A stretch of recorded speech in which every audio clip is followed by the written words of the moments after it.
Subukan po nating tingnan yung sitwasyon doon sa evacuation center dito po sa loob ng gym. Napakalakas po ng hangin.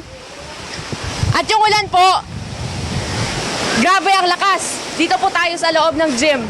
Ganito po karami ang mga pamilya at mga residente na nasa evacuation center dito sa Barotac Viejo, Iloilo. A total of 169 families and still counting. Kasi nga yung iba, kagabi, hindi sila pumunta dito sa evacuation center kasi yung yung expectation nila, hindi ganito kalakas yung ng hangin tsaka nung buhos ng ulan. Pero kanina, truck po ng mga taong nagsidatingan dito kasi nga yung coastal area ng Barotac Viejo, Iloilo ay hindi na po talaga safe para sa mga residente.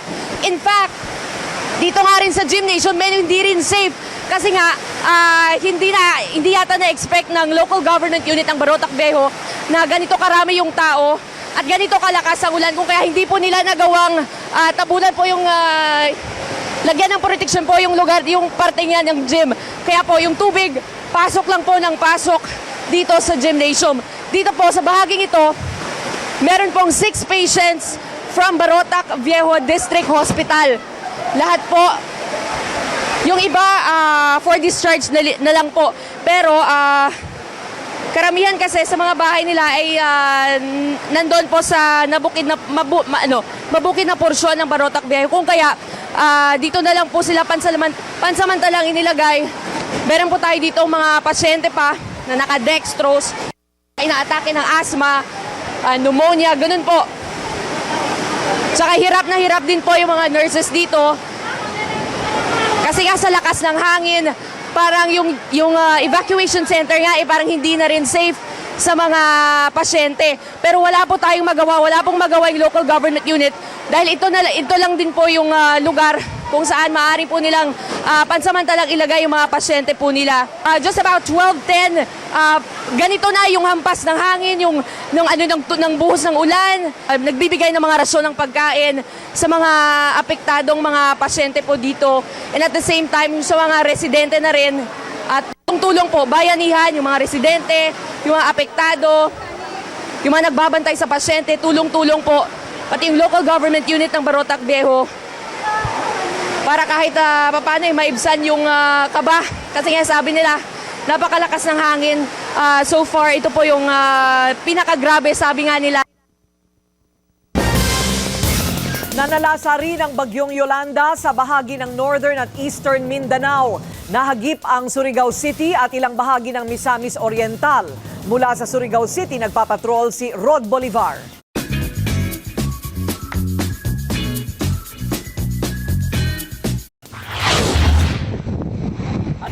Madaling araw kanina simulang naramdaman sa Surigao City ang hagupit ng bagyong Yolanda. Binayo ang syudad ng makahalong ulan at malakas na hangin.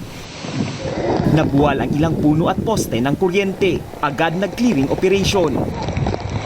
Nag-ikot agad ang mga rescuer, lalo na sa mga lugar malapit sa dagat at ilog. Si Mary Joy naiiyak na lang habang bitbit ang kanyang sanggol. Naniit pa man kung base mo ko anra. Manalangin niya sana maging ligtas ang lahat. 2 araw naman na stranded sa pantalan ang mga pasaherong papuntang Dinagat Island. Kinalang kaysa mga Pero ayon kay LV, mas mabuti nang mas stranded basta't ligtas. Wala namang naiulat na nasawi sa pagkagupit ni Yolanda sa Surigao. Malakas ang agos at tumaas na ang tubig ng ilog sa Hasaan, Misamis Oriental kaninang umaga dahil sa malakas na ulan ng bagyong Yolanda. Pero ang mga lalaking ito lumalangoy at kumukuha pa ng mga kahoy sa ilog. Hanggang tuhod ang tubig na umapaw sa ilang barangay. Kaya ang pamilya ni Andresa lumikas na sa evacuation center. Gipanguha magipahibalo man may dito nga. Nagpapasalamat si Andresa na inabisuhan silang lumikas ng maaga. Ayon sa NDRRMC, sa pilitan ang pagpapalikas. Sa bayan ng Salay, nasa evacuation center pa rin ang mga residente. Sa bayan ng Balingasag, nasira ang spillway na ito. Nag-ikot naman sa National Highway ang DPWH para sa clearing operation. Rod Bolivar, patrol ng Pilipino sa Misamis Oriental.